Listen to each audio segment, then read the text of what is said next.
Baik, selamat pagi, siang, sore, atau malam. Kami dari kelompok 2 akan melanjutkan presentasi kami dari buku Handbook 2, Guidance on Modernizing Statistical Legislation, yaitu untuk bab 7, tata kelola sistem statistik nasional beberapa negara dan aspek hukumnya, bab 8, permasalahan umum terkait dengan perundang-undangan statistik, dan bab 9, kesimpulan dan usulan kerja lebih lanjut. Oke, next. Sebelumnya kembali perkenalkan lagi kami dari kelompok 2 dengan Ketua Muhammad Gaga Agung, lalu ada Eko Putra Wahyudin, Faradila Anastasia, Sandro, Alfi, Rizkina, Tarif Arkandana, dan juga saya Joyce Evangelista Lase. Baik, saya akan memulai. Next. Yang pertama kita mulai dari bab 7, yaitu tata kelola sistem statistik nasional di beberapa negara dan aspek hukumnya. Oke, next. Sebagai pengantar, National Statistic System di seluruh dunia sangat bervariasi. Hal ini bergantung pada sejarah dan keadaan nasional yang spesifik dari masing-masing negara secara substansial yang mempengaruhi organisasi. Kemudian, struktur NSS dapat lebih dekat ke sistem terpusat ataupun desentralisasi. Sistem di mana satu organisasi bertanggung jawab atas sebagian besar statistik ofisial dianggap cenderung terpusat. Sementara negara-negara dengan sistem terdesentralisasi, produksi statistik resminya didistribusikan di antara sejumlah besar kantor. Kemudian, National Statistic System mungkin juga terpusat atau terdesentralisasi secara regional. Misalnya Jerman, di mana sistem statistik terdiri dari sejumlah badan regional yang mengumpulkan dan memproduksi statistik, dan badan pusatnya bertanggung jawab untuk menghasilkan statistik di tingkat nasional. Kemudian tata kelola NSS sendiri bervariasi, bisa juga dalam hal jalur pelaporan kepada pemerintah. Pada prinsipnya, produsen of stat harus berbeda dari pemerintah dan biasanya diorganisir sebagai entitas terpisah dari departemen pemerintahan lainnya. Kantor statistik dapat melaporkan kepada Perdana Menteri atau Presiden, ada juga yang kantor statistiknya melapor ke kementerian. Kemudian perbedaan model tata kelola sistem statistik mungkin memerlukan perbedaan dalam beberapa unsur undang-undang statistik. Seperti yang dikatakan sebelumnya, unsur-unsur umum dari undang-undang statistik lebih dapat langsung diterapkan pada NSS terpusat, dengan atau tanpa kantor regional yang dibawahinya. Karena unsur-unsur ini mengasumsikan National Statistic Office sebagai produsen utama of stat serta koordinasi sistem statistik di suatu negara. Pada bagian selanjutnya akan disorot beberapa contoh negara untuk mewakili berbagai jenis model tata kelola National Statistic System untuk menggambarkan hubungan dengan undang-undang statistik beserta contoh-contoh praktis tantangan dan solusi mengatasinya. Yang pertama adalah Armenia. Sistem statistik Armenia merupakan sistem terpusat yang dipimpin oleh Badan Statistik Nasional yang diorganisir sebagai badan otonom profesional. Badan Statistik Nasional dalam Law of State Statistics merupakan badan yang melaksanakan fungsi-fungsi yang ditujukan untuk kepentingan umum yang independen dari badan-badan pemerintahan sendiri pada negara bagian dan lokal Republik Armenia dalam kegiatannya. Kemudian ada komponen kunci dari sistem statistik ini. Yang pertama, layanan statistik nasional yang melaksanakan pekerjaan statistik negara dan mengkoordinasikannya di wilayah Republik Armenia. Kemudian ada Dewan Statistik Negara, atau disebut juga Dewan Manajerial, yang merupakan badan tertinggi pemerintahan Badan Statistik Nasional dan unit-unitnya. Selanjutnya, Kepala Badan Statistik Nasional yang menyelenggarakan program kerja statistik negara dan mewakili Badan Statistik Nasional dalam hubungan internal maupun eksternal. Terdapat sekitar 70-80% statistik ofisial di Armenia dibuat oleh Badan Statistik Nasional. Dengan demikian, beberapa mitra dianggap menghasilkan statistik negara, meskipun secara formal, mitra tersebut terdaftar dalam undang-undang sebagai penghasil statistik administratif. Dua mitra utama NSS adalah Bank Sentral Armenia dan Kementerian Keuangan. Selanjutnya, manfaat dari model ini. Undang-undang menyediakan dasar hukum yang kuat bagi Badan Statistik Nasional sehubungan dengan independensi profesional melalui tingkat independensi manajerial yang lebih tinggi dari sistem statistik. Jadi undang-undang statistik di Armenia ini melindungi presiden atau kepala Badan Statistik Nasional dan anggota dewan dari pemecatan yang tidak pantas selama masa jabatan mereka. Dan ini merupakan perlindungan institusional dari independensi profesional.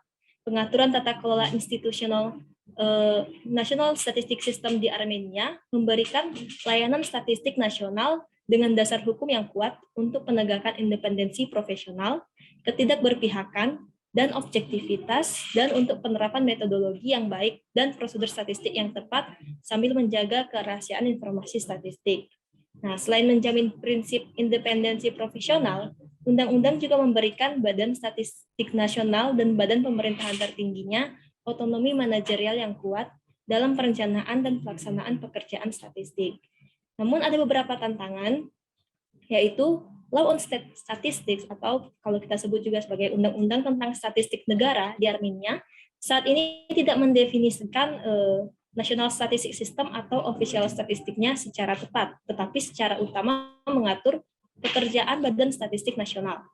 Tantangan lainnya juga terkait dengan kecukupan SDM, keuangan, dan teknik untuk pelaksanaan program statistik tetap ada, terlepas dari adanya independensi profesional dan otonomi manajerial Badan Statistik Nasional. Kemudian pada aspek hukum khusus dari model pemerintahan ini. Di sini Undang-Undang Statistik perlu memiliki peraturan khusus yang menetapkan Dewan Produsen sebagai badan pengatur National Statistic System.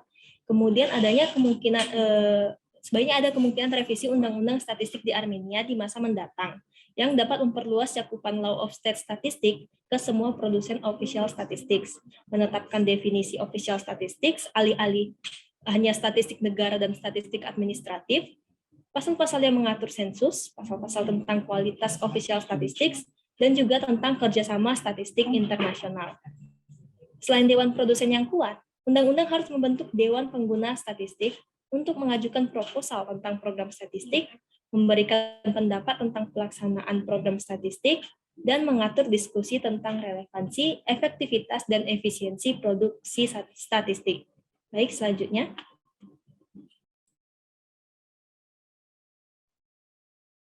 Oke, selanjutnya adalah negara Jerman. Negara Jerman sendiri, sistem statistik nasionalnya disebut dengan sistem statistik federal. Di Jerman, pasal 1 Undang-Undang Statistik Federal mendefinisikan statistik federal sebagai hasil yang disediakan oleh layanan statistik federal untuk menganalisis hubungan timbal balik, sosial, ekonomi, dan ekologi untuk digunakan di tingkat federal, länder, dan kota madya, atau oleh komunitas ilmiah dan penelitian oleh masyarakat pada umumnya. Kemudian ada komponen kunci dari sistem kantor statistik di Jerman, yaitu yang pertama, kantor statistik federal yang dibentuk oleh konstitusi sebagai kantor otonom federal yang lebih tinggi kedudukannya. Yang kedua yaitu ke-14 kantor statistik länder mengumpulkan data dan menghasilkan statistik regional di bawah undang-undang mereka sendiri. Kemudian yang ketiga, badan lain juga membuat statistik federal, seperti statistik keuangan dan statistik pasar tenaga kerja.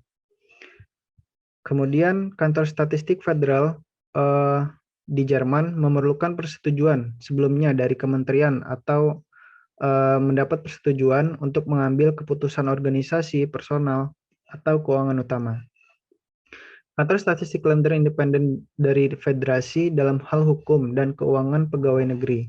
Mereka tidak terikat oleh instruksi dari kantor statistik federal atau kementerian federal. Selanjutnya.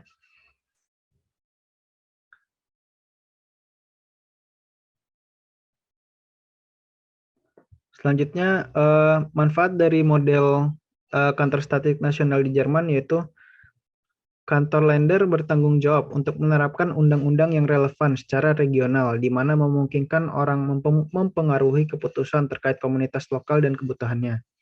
Konsentrasi pekerjaan statistik di Jerman tersebut memungkinkan pencocokan kumpulan dari statistik individu untuk mendapatkan gambaran keseluruhan yang koheren dan konsisten tentang perkembangannya. Di Jerman juga beban responden dapat dibatasi dengan menggunakan informasi dari register pusat yang tersedia untuk semua kantor statistik. Kemudian prinsip sentralisasi regional di Jerman juga mengikuti struktur federal dari Republik Federal Jerman itu sendiri. Kemudian tantangannya di kantor statistik federal Jerman ini adalah mengenai kerjasama di antara kantor-kantor statistik di bawahnya, didasarkan pada kontak dan kesepakatan yang sukarela. Kemudian pada awal tahun 2003 ada sebuah rencana utama untuk membuat reformasi statistik resmi, dan pada akhir 2012 kantor statistik sepakat untuk mengejar strategi bersama dengan sekumpulan tindakan yang terkoordinasi. Setelah evaluasi hasil dari tahun 2012, kemudian di tahun 2014 tugas-tugas yang masih ada dan pengembangan lebih lanjut dari statistik ofisial dibentuk menjadi rencana prioritas strategis dengan hasil sekitar 40 tindakan. Selanjutnya.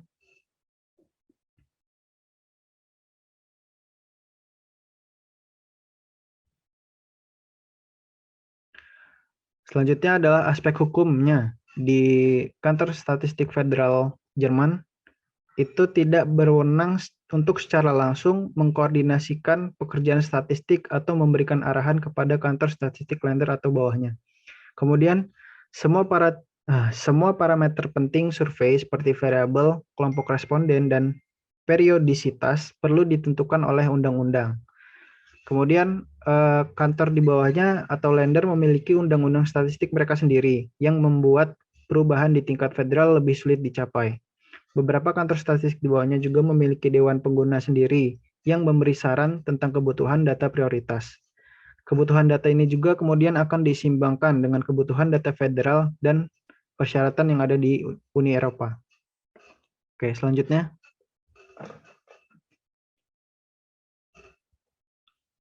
Selanjutnya kita ada dari negara United Kingdom atau Inggris Raya. Di sini kantornya disebut dengan Office for National Statistics atau Statistik Nasional Otoritas. Di UK, Statistic and Registration Service Act 2007 memberikan dasar hukum untuk sistem statistik Inggris sendiri. Dan istilah official statistik memiliki arti legislatif yang merupakan statistik yang diterbitkan oleh otoritas publik atau pemerintahan. Kemudian seperti yang sebelumnya ada komponen kunci dari sistem statistik di Inggris ini. Yang pertama yaitu otoritas dari statistik Inggris bertanggung jawab untuk mempromosikan dan menjaga produksi semua statistik resmi di Inggris. Yang kedua, kantor statistik nasional atau NSO ya, adalah kantor eksekutif yang berwenang. Kemudian ketiga, Departemen Pemerintah Inggris dan Administrasi Devolusi bertanggung jawab untuk memproduksi dan menerbitkan statistik yang terkait dengan bidang kompetensi mereka. Yang keempat, layanan statistik pemerintah atau GSS adalah komunitas profesional untuk semua staf yang bekerja untuk menghasilkan dan menerbitkan statistik resmi di Inggris, Skotlandia, dan Wales. Yang kelima, ahli statistik nasional di sistem Inggris Raya ini adalah penasihat utama pemerintah dalam masalah statistik, dan kepala badan statistik pemerintahnya adalah kepala eksekutif dari otoritas. Yang terakhir yaitu ketua badan statistiknya adalah ketua badan non-eksekutif, kemudian kepala penilainya adalah anggota badan kewenangan dan bertanggung jawab atas penilaian ulang, dan akreditasi statistik nasional dari Inggris Raya. Selanjutnya.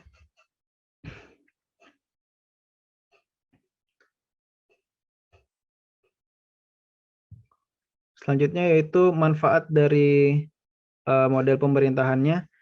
Itu otoritas statistik Inggris berfokus pada promosi produksi statistik yang melayani kepentingan publik.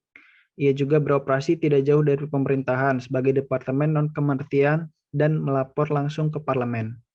Ini disarankan untuk produsen statistik resmi dalam mengembangkan relevansi statistik dan menantang penyalahgunaan statistik.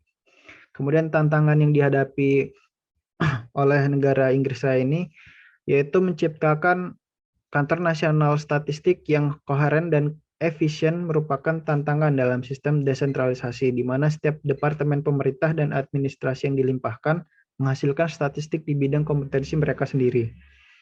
Sampai saat ini, tantangan lain dalam kerangka hukum yang juga sebagian berkaitan dengan organisasi sistem statistik, yaitu adalah terbatasnya akses ke catatan administratif untuk tujuan statistik. Kemudian aspek hukum khusus dari model pemerintahannya ini, yaitu Undang-Undang Layanan Statistik dan Pendaftaran di Inggris Raya yang mulai berlaku pada tahun 2007, yaitu tentang hukum statistik menyeluruh di Inggris Raya. Next. Selanjutnya kami akan masuk ke bab 8, yaitu yang akan membahas isu-isu yang muncul terkait dengan statistik perundang-undangan. Selanjutnya. Bagian pertama, kami akan membahas tentang data terbuka tertaut, dan hubungannya dengan statistik resmi. Data terbuka adalah data yang digunakan secara gratis, digunakan dan didistribusikan kembali secara bebas oleh siapa saja untuk tujuan apapun. Terdapat tiga kriteria data terbuka, yaitu ketersediaan atau availability, yang artinya data harus tersedia secara keseluruhan dengan biaya produksi yang wajar. Data juga harus tersedia dalam format yang mudah diakses, baik oleh manusia ataupun mesin. Yang kedua adalah penggunaan dan pendistribusian kembali. Artinya, penyedia data harus mengizinkan penggunaan kembali dan pendistribusian ulang, termasuk menautkan dengan kumpulan data lain. Yang ketiga adalah equal access atau akses yang sama. Artinya, setiap orang bebas untuk menggunakan data tersebut untuk tujuan apapun dan tidak ada batasan, misalnya untuk pencegahan penggunaan komersial. Mengikuti ketiga kriteria tersebut, maka semua data yang diterbitkan oleh kantor statistik dapat dikategorikan sebagai data terbuka. Paradigma data terbuka perlu memperhatikan terlindunginya data pribadi dan hak cipta pihak ketiga. Selama privasi terjamin, data terbuka dapat membawa banyak manfaat bagi masyarakat, seperti meningkatkan transparansi dan menambah nilai data melalui penggunaannya kembali. Selanjutnya.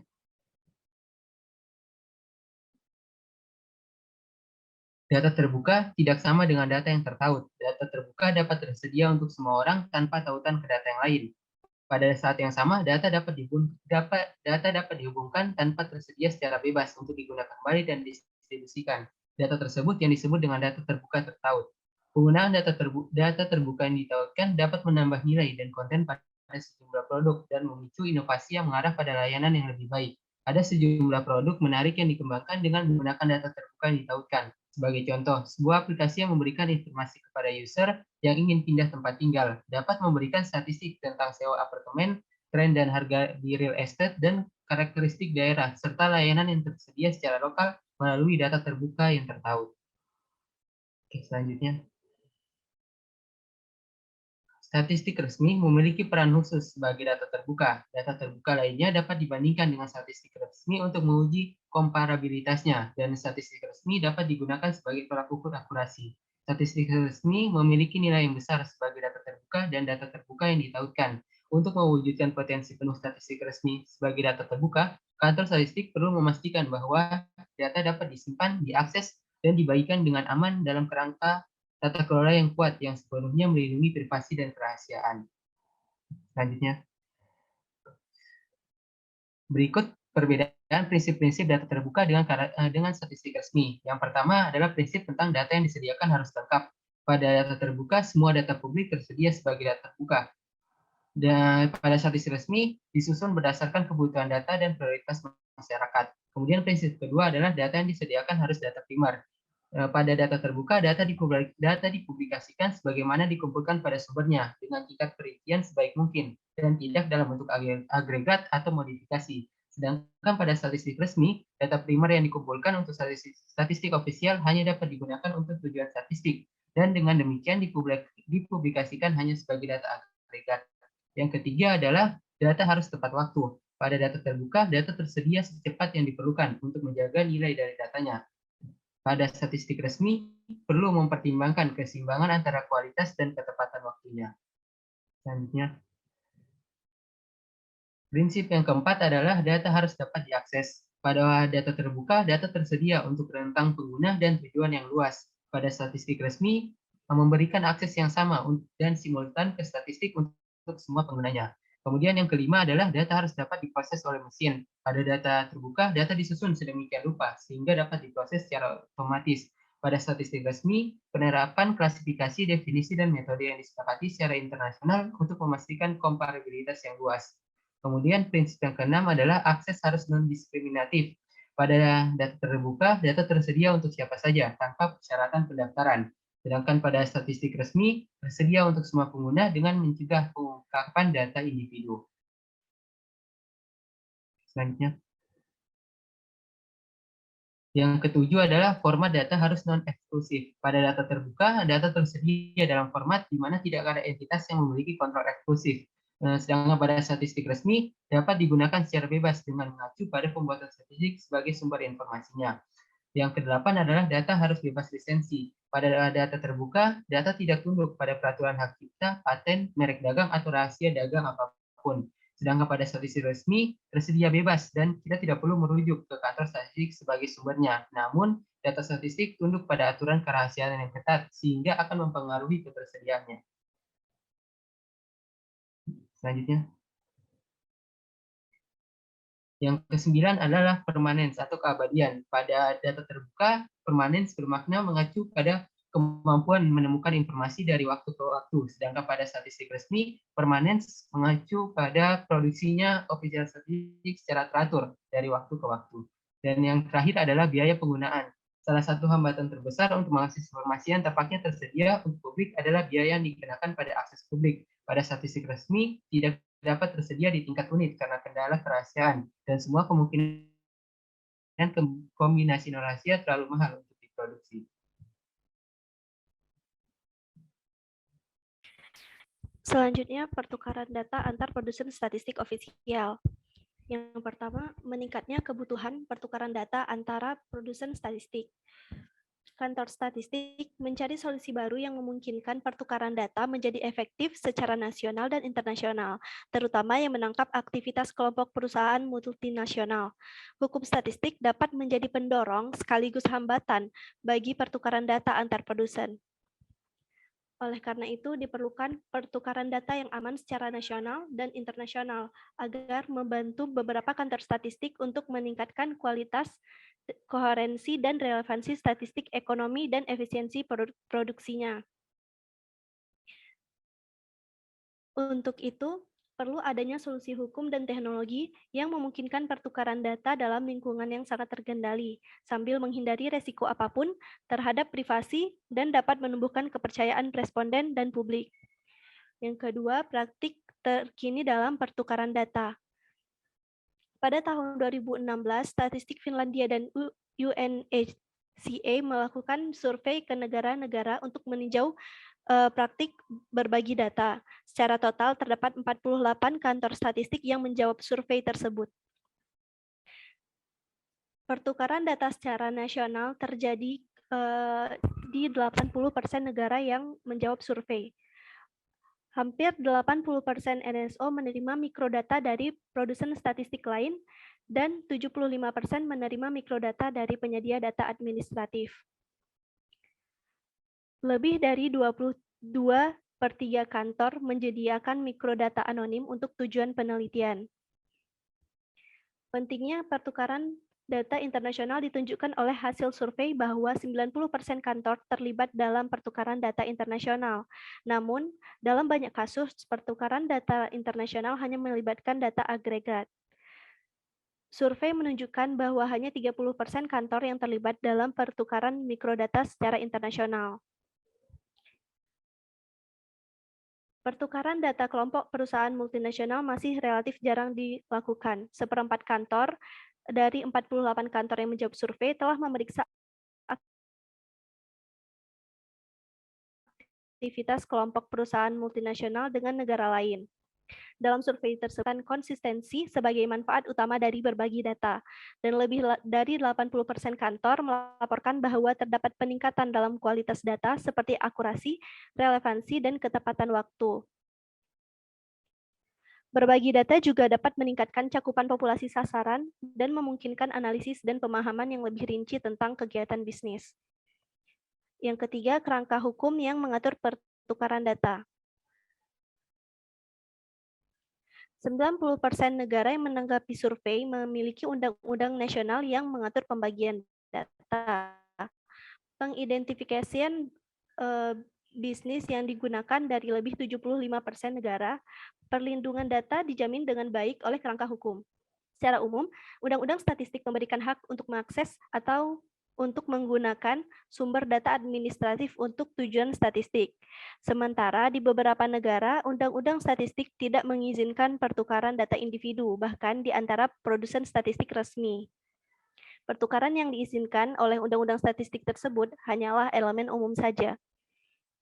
Di Uni Eropa, Peraturan Nomor 223 Tahun 2019 menetapkan kerangka hukum untuk pertukaran data rahasia antara NSO dan Bank Sentral untuk tujuan statistik. Namun, undang-undang nasional ini lebih membatasi daripada undang-undang Eropa. Undang-undang Eropa telah membarukan prinsip yang sangat membantu meningkatkan kualitas statistik moneter, keuangan, dan ekonomi lainnya. Hal ini juga menuntun integrasi kerja yang lebih erat, mempersingkat waktu pengumpulan data, pengurangan biaya dan beban, serta pertukaran pengetahuan yang lebih efektif. Yang keempat, tantangan pertukaran data dalam kerangka hukum. 2/3 kantor menahan diri dari pertukaran data untuk menghindari resiko kemungkinan pengungkapan data rahasia oleh rekanan.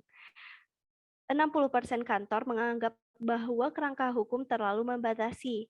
Selain itu, kesiapan teknologi yang tidak memadai juga mencegah pertukaran data untuk keperluan statistik di hampir 50% kantor yang menjawab survei.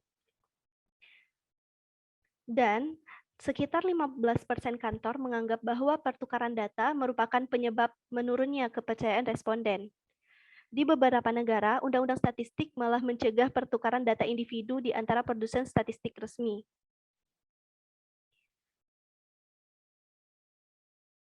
Produsen statistik resmi yang mengizinkan akses atau menukar data rahasianya harus memastikan bahwa penerima mendapatkan hukum yang diperlukan untuk perlindungan penuh atas data rahasianya. Ya, next. Selanjutnya, sensus penduduk dan sensus rumah tangga dan aspek hukumnya. Ketika negara-negara sedang mengembangkan cara mereka menyelenggarakan sensus penduduk dan sensus rumah tangga dengan memperbarui sumber data yang digunakan dalam sensus dan memanfaatkan teknologi metode baru yang akan ada kebutuhan untuk mengembangkan dasar hukum sensus yang sesuai. Pendekatan sensus yang berbeda akan membutuhkan jenis regulasi yang berbeda juga. Oleh karena itu, elemen umum tidak memberikan solusi yang cocok untuk semua negara. Terdapat 3 pendekatan dasar untuk melakukan sensus berdasarkan metode pengumpulan data. Yang pertama, metode tradisional atau pencacahan penuh. Itu berdasarkan operasi lapangan yang memungkinkan pengumpulan data pada waktu tertentu. Yang kedua, pendekatan gabungan dengan enumerasi lapangan penuh dan didukung oleh data yang diambil dari register. Yang ketiga, pendekatan berbasis register dan didukung oleh data dari survei yang ada. Jenis sensus yang berbeda ini perlu digambarkan secara berbeda dalam Undang-Undang Statistik. Biasanya negara-negara yang melaksanakan sensus berbasis register tidak memiliki peraturan terpisah tentang sensus, tetapi mayoritas negara yang melaksanakan sensus tradisional melalui survei memiliki undang-undang sensus khusus. Yang kedua, mengubah cara pengambilan sensus. Dari survei UNESE tentang praktik nasional pada putaran sensus 2010 yang dilakukan pada musim semi 2013 menunjukkan bahwa pendekatan sensus tradisional di 30 negara masih merupakan pendekatan umum yang diadopsi di kawasan UNESE. Namun, sejak putaran sensus sebelumnya, lebih banyak negara yang pindah ke metodologi sensus gabungan atau berbasis register. Selanjutnya, pertimbangan hukum khusus terkait pencacahan. Yang pertama, kerahasiaan data sensus. Setiap orang yang memiliki kewenangan untuk mengakses informasi harus menjaga kerahasiaan statistik. Pertukaran data hanya dapat terjadi di dalam NSS dan tidak untuk unit pemerintah lain yang berpartisipasi dalam kegiatan sensus untuk tujuan non-statistik apapun. Prinsip-prinsip yang mengatur perlakuan terhadap informasi yang diberikan dalam sensus adalah yang pertama, hanya orang yang berada di bawah otoritas sensus yang memiliki akses pada informasi sensus. Yang kedua, keamanan fisik dokumen harus ditegakkan. Dan yang ketiga, sistem komputer memiliki pengamanan yang ketat. Selanjutnya, kemandirian yang profesional dalam pelaksanaan sensus.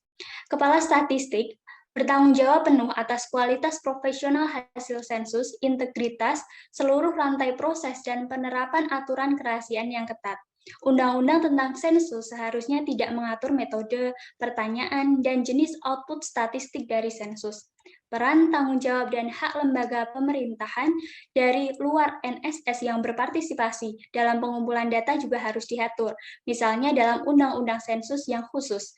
Kemudian yang ketiga adalah mengadakan subkontrak pada sebagian kegiatan sensus. Produsen official statistik dapat mensubkontrakkan sebagian tugas yang terkait dengan produksi statistik atau kegiatan pendukung kepada pihak ketiga hanya jika perlindungan penuh atas kerahasiaan statistik dan independensi profesional dapat dipastikan. Kriteria yang perlu dipertimbangkan saat ingin mengadakan subkontrak adalah yang pertama, perlindungan ketat terhadap kerahasiaan data, yang kedua, jaminan kualitasnya terjamin, dan yang ketiga, manajemen dan pemantauan yang efektif. Selanjutnya, aspek hukum dalam penjajahan. Undang-undang biasanya mengatur hal-hal berikut yang berkaitan dengan sensus. Yang pertama, dana yang dialokasikan untuk seluruh kegiatan sensus, cakupan dan waktu sensus, pembagian kerja, tanggung jawab, dan hak organisasi yang berpartisipasi, kewajiban warga negara untuk memberikan informasi yang lengkap dan akurat, tugas penjajah untuk mencatat jawaban dengan tepat, serta sanksi dan hukuman yang akan dikenakan jika tidak terpenuhi. Dan yang terakhir adalah kerahasiaan informasi individu yang dikumpulkan dalam kegiatan sensus dan sanksi untuk pelanggaran kerahasiaan. Selanjutnya. Baik, selanjutnya akan melakukan kerjasama dengan Bank Sentral. Nah, sebelum membahas mengenai hal-hal yang harus dilakukan, Bank Sentral Indonesia sendiri merupakan Bank Indonesia yang dibangun sesuai dengan pasal 23D Undang-Undang Dasar Negara Indonesia tahun 1945. Jadi, untuk yang pertama itu adalah kolaborasi antara NSO dengan Bank Sentral. Kenapa? Karena hal ini bersifat penting untuk meningkatkan kualitas dari statistik ekonomi utama seperti perdagangan internasional, neraca pembayaran, dan sektor-sektor neraca lainnya. Dan 3 faktor utama yang mempengaruhi kesuksesan kerjasama antara Bank Sentral dengan NSO adalah pembagian tugas antar produsen official statistics, lalu struktur dan tata kelola NSS, dan kolaborasi dan berbagi keahlian secara teratur. Selanjutnya, dalam pengaturan kelembagaan untuk kerjasama dengan Bank Sentral, dari beberapa negara di Eropa, statistik resmi yang dihasilkan oleh Bank Sentral memainkan peran penting dalam mewujudkan banyak sektor statistik utama, seperti di beberapa negara di Uni Eropa atau di European System of Central Banks. Hal ini berarti bahwa entitas yang bertanggung jawab atas statistik resmi di Bank Sentral memainkan peran penting untuk meningkatkan statistik ekonomi, dan produksi statistik resmi di Bank Sentral adalah bagian dari NSS, sehingga entitas tersebut harus tunduk pada koordinasi kegiatan statistik di negara tersebut dan tunduk pada undang-undang statistik. Lanjut. Nah, selanjutnya ada tantangan dalam kolaborasi antara kantor statistik dengan Bank Sentral.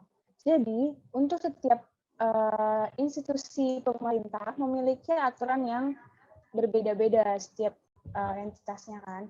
Nah, oleh karena itu, Bank Sentral merupakan salah satu entitas yang memiliki status independen yang kuat, sehingga NSO mungkin tidak memiliki peran untuk melakukan koordinasi langsung dalam mengolah pekerjaan statistik dari Bank Sentral tersebut. Nah, NSO sendiri memiliki kesulitan untuk melakukan pemantauan dalam produksi statistik karena Bank Sentral juga merupakan institusi yang sangat kuat dan memiliki sumber daya baik untuk pembangunan ekonomi di negara tersebut. Dan yang keempat yaitu adalah aspek hukum kerjasama dengan Bank Sentral. Nah, di sini dikatakan bahwa entitas bank sentral yang menghasilkan statistik resmi harus diakui sebagai otoritas statistik dan dianggap sebagai bagian dari NSS. Yang artinya, NSS harus mengakui persyaratan data terhadap entitas yang memproduksi statistik resmi di bank sentral adalah bagian dari kewajiban statistik nasional. Oleh karena itu, dalam pertukaran data mikro antara NSS dan entitas yang memproduksi statistik resmi di bank sentral harus diizinkan di dalam undang-undang statistik atau perjanjian lain untuk hanya tujuan statistik saja. Sehingga disarankan untuk membuat badan koordinasi statistik resmi yang terdiri dari semua produsen statistik termasuk entitas yang memproduksi statistik resmi di bank sentral. Lanjut.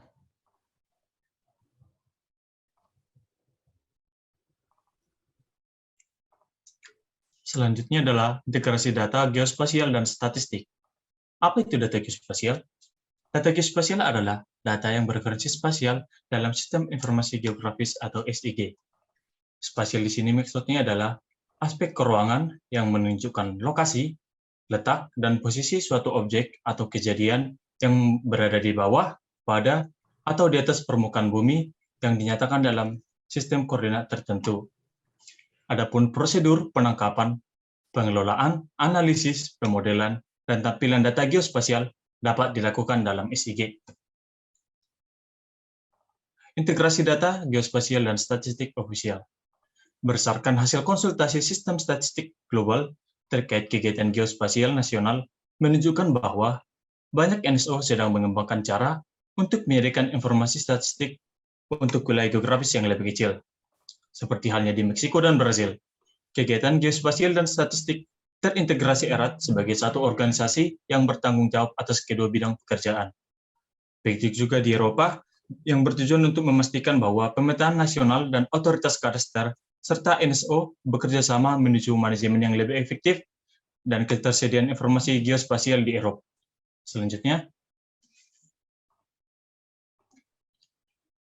Selanjutnya adalah tantangan dalam integrasi data geospasial dan statistik. Yang pertama adalah akses terhadap data geospasial. Data geospasial yang disediakan oleh Badan Pemetaan Nasional atau otoritas regional tidak selalu gratis dan bisa saja mahal. Yang kedua adalah kepercayaan dan privasi. Agregasi yang sangat rinci menimbulkan risiko terhadap privasi data individu. Selain itu, metode perlindungan data yang digunakan oleh lembaga pemetaan dan kantor statistik berbeda, sehingga membuat perbandingan data menjadi sulit. Yang ketiga adalah kualitas data. Ahli statistik perlu memastikan kualitas data statistik yang di-geocoding, karena tidak selalu mudah untuk mendapatkan aktivitas geolokasi yang tepat. Yang keempat adalah interoperabilitas. Integrasi data statistik dan data geospasial merupakan sebuah latihan yang kompleks, yang melibatkan berbagai organisasi dengan peran yang berbeda. Yang terakhir adalah aturan organisasi yang berbeda. Cara kantor statistik dan lembaga pemetaan mengumpulkan, memproses, dan menyebarkan data tidak selaras. Selanjutnya adalah aspek hukum dalam integrasi data geospasial dan statistik. Yang pertama yaitu kerangka hukum harus mengatur dan memungkinkan kerja sama kantor statistik dan badan pemetaan. Selanjutnya, kerangka hukum memungkinkan pertukaran data georeferensi antara otoritas statistik dari berbagai negara bila diperlukan untuk tujuan statistik. Pengaturan kerahasiaan undang-undang statistik perlu memperhatikan segala cara yang diperlukan untuk mencegah pengungkapan langsung dan tidak langsung. Selain itu, kerangka hukum juga harus mendorong harmonisasi informasi statistik dan geospasial, konsep terkait, definisi, dan klasifikasi. Menurut ahli geospasial dan statistisi, telah menetapkan 5 prinsip kerja statistik geospasial global. Yang pertama, penggunaan mendasar infrastruktur geospasial dan geocoding. Yang kedua, unit yang di-geocoding merekam data dalam lingkungan manajemen data. Yang ketiga, geografi umum untuk penyebaran statistik. Yang keempat, interoperabilitas statistik dan geospasial meliputi data, standar, dan proses. Yang terakhir, statistik dengan geospasial yang dapat diakses dan digunakan. Selanjutnya,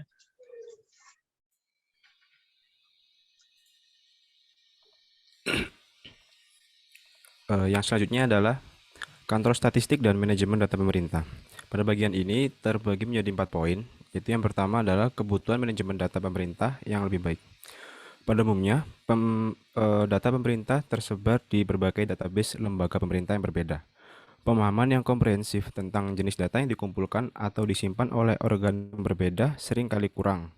Saat ini, tantangan menjadi semakin lebih besar, khususnya pada data yang berasal dari sumber yang berbeda seperti data pribadi, data pemerintah yang digabungkan untuk pekerjaan administrasi dan statistik. Dengan kemajuan teknologi saat ini, terdapat beberapa pilihan teknis untuk mengatur kumpulan data pemerintah, yaitu data warehouse dan data lakes. Data warehouse ini berisi data dengan model yang sangat terstruktur dan dirancang untuk pelaporan. Pada data warehouse ini, jika digunakan dalam statistik itu bukan merupakan pilihan terbaik untuk menyimpan data non-tradisional dan tidak terstruktur karena membutuhkan banyak format.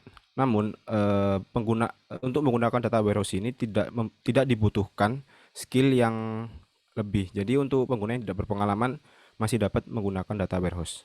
Dan yang kedua, ada data lakes. Data lakes ini mampu menyimpan berbagai jenis data terstruktur dan tidak terstruktur dalam satu tempat dan mampu mengelola data mentah dengan jumlah yang sangat besar. Data lakes ini juga dapat berisi data non-tradisional seperti log server web, data sensor, teks, dan gambar. Namun, kekurangan dari data lakes adalah membutuhkan pemahaman yang lebih terkait dengan pengolahan data tidak terstruktur dan terstruktur. Sehingga data lakes ini lebih susah untuk digunakan pada pengguna yang awam atau kurang berpengalaman. Yang kedua, ada peran kantor statistik dalam pengelolaan data pemerintah. Pada saat mengembangkan data infrastruktur nasional, perlu untuk mengorganisir data secara internasional dan seluas mungkin. Dengan pengelolaan dan koordinasi data yang baik, informasi berpotensi untuk dapat dibuka dalam mempertimbangkan cara baru untuk mengatur data pemerintah dan membuatnya lebih banyak tersedia untuk pengambilan keputusan. NSO sering dilibatkan dalam prosesnya. Terdapat peningkatan jumlah permintaan ke NSO untuk memberikan petunjuk dalam menggunakan, mengelola data, dan membuat keputusan yang benar. Bahkan untuk data yang diproduksi oleh sistem statistik sekalipun. Terkadang NSO juga diminta untuk menyediakan layanan statistik terkait dengan pemeliharaan dalam pengumpulan data pemerintah seperti integrasi data, peningkatan kualitas, pengembangan metadata, dan instruksi. Oleh karena itu, tidak mengherankan bahwa NSO sering diminta untuk terlibat dalam mengembangkan pengumpulan data pemerintah untuk tujuan administrasi yang beragam. Contohnya, di negara Belanda, pusat data semacam itu menyediakan platform bagi organisasi untuk menghitung, menggunakan, dan menyimpan data mereka. Kota Madia juga telah bergabung dengan Statistik Belanda untuk menggunakan data menjadi lebih efektif dalam administrasi lokal dengan mendirikan pusat data pada perkotaan.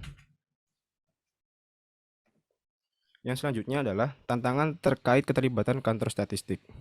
Prinsip-prinsip dasar kantor statistik resmi berlaku jika menyangkut data statistik atau ketika kantor statistik terlibat dalam mengelola data pemerintah. Nah, adapun tantangan ini terbagi menjadi 3, yaitu yang pertama, pengumpulan data pemerintah harus memberikan keuntungan yang jelas untuk pengguna dan melayani kebutuhan publik. Mengumpulkan data pemerintah yang berguna untuk pekerjaan pemerintah saja tidak cukup, tetapi mereka juga harus menguntungkan masyarakat dengan memungkinkan warga negara untuk membuat keputusan yang lebih tepat dan menerima layanan yang lebih baik. Yang kedua, ada kerahasiaan data perlu dijamin dengan adanya aturan tentang akses dan penggunaan data, dan aturan ini perlu untuk diawasi, ditindak tegas, dan dipublikasi. Dan yang ketiga, ada data harus digunakan hanya untuk tujuan yang telah diberikan oleh persetujuan dari subjek data atau sebagai hal yang diizinkan oleh hukum. Meskipun kompetensi yang dibawa oleh kantor statistik dalam pengelolaan data pemerintah, keterlibatan sebagai administrator penyimpan data pemerintah yang besar akan membahayakan reputasi kantor statistik, terutama jika dalam penerapannya itu terjadi pelanggaran. Kepercayaan publik akan terkikis dan responden tidak akan membedakan otoritas mana dalam informasi tersebut dikumpulkan. Itu pandangan publik perlu dianalisis secara cermat ketika mengembangkan infrastruktur data nasional. Dan yang keempat, aspek legal terkait pengelolaan data pemerintah. Kerahasiaan statistik dan privasi harus benar-benar diperhatikan. Hal ini merupakan kunci utama dari statistik ofisial yang dapat dipercaya. Dengan memiliki data dari berbagai lembaga administrasi dalam kumpulan data yang sama, maka dibutuhkan persetujuan dalam data subjek, seperti persetujuan dari perseorangan maupun persetujuan untuk bisnis. Secara umum, aktivitas yang berkaitan dengan pengelolaan data pemerintah perlu untuk diatur dalam kerangka hukum lain yang harus sejalan dengan hukum statistik, terutama dalam hal peran statistik dan penggunaan data statistik.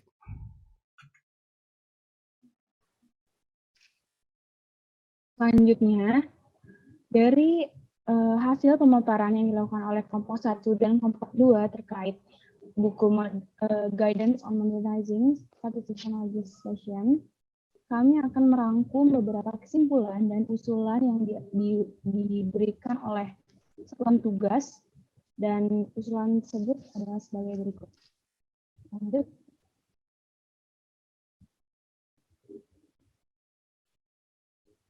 Jadi kesimpulannya adalah buku ini bertujuan untuk mendukung pekerjaan lebih lanjut untuk memodernisasi kerangka hukum dan kelembagaan produksi statistik tanpa bersifat mengikat. Jadi buku ini hanya berbentuk anjuran untuk menyatukan aspek-aspek strategis yang kuat kokoh berdasarkan UNFPLS. Nah, yang pertama ini usulannya merupakan panduan untuk semua negara. Maksudnya adalah jadi seluruh negara di dunia diundang untuk menggunakan panduan tentang modernisasi kerangka hukum ini dan dapat digunakan untuk meninjau atau merevisi undang-undang statistik negara tersebut. Nah, yang kedua adalah perkumpulan rutin. Jadi disarankan oleh buku ini bahwa para ahli dalam bidang statistik dari setiap negara harus melakukan perkumpulan rutin yang disediakan oleh Conference of European Statisticians dan mengumpulkan informasi terkait pengalaman, praktik terbaik dalam modernisasi kerangka hukum, modernisasi kelembagaan statistik sendiri. Nah, selanjutnya, next. Nah, selanjutnya untuk komite penyelenggaranya sendiri ini kan dapat terdiri dari beberapa negara dengan mempertimbangkan kebutuhan untuk panduan di masa mendatang atau mengkoordinasikan permintaan bantuan dari negara-negara yang sedang membangun undang-undang statistiknya. Lalu sama seperti sebelumnya, yaitu disarankan untuk pertemuan dengan pakar ahli. Jadi bukan hanya dari statistik, bahwa untuk menentukan undang-undang ini kita perlu dari sisi mungkin ahli hukum dan sebagainya, seperti ahli keamanan data juga, seperti itu. Lalu untuk perkembangan yang baru diantisipasi dan jadi perkembangan ini kan sangat-sangat bisa sangat-sangat berubah secara cepat karena globalisasi dan terkait dengan informasi yang beredar secara masif, maka dengan meningkat hal tersebut akan menjadi tantangan besar untuk melaporkan kemajuan menuju tujuan pembangunan berkelanjutan atau SDGs. Lanjut. Ya. Nah, untuk pertemuan yang disarankan sebelumnya, buku ini juga menyarankan untuk tiap-tiap negara yang memberikan delegasi seorang ahli statistik harus menyiapkan materi data sendiri yang relevan dan akan membahas terutama isu yang muncul seperti hak akses, tentang penggunaan sumber data pribadi, lalu kerahasiaan privasi masyarakat, dan kerjasama dengan jasa lainnya. Atau hal-hal seperti tadi kerjasama dengan bangsa juga. Lalu pertimbangan dengan pakar hukum, ini pun juga sudah biasa sebenarnya untuk poin sebelumnya, jadi perlu untuk mengundang pakar-pakar yang lebih ahli untuk mendukung dalam modernisasi undang-undang statistik ini agar lebih efektif dan efisien. Lalu, untuk memperbaiki tata kelola dan kualitas produksi statistik, dilakukan kerjasama dengan organisasi internasional lain dan dalam mendukung pengembangan sistem statistik di bidang ini. Lanjut. Dan kemudian, karena buku ini juga merupakan hasil dari pekerjaan UNECE, harus berkontribusi secara aktif pada inisiatif global dan mengembangkan kerangka hukum dan kelembagaan statistik ini di luar wilayah CIS.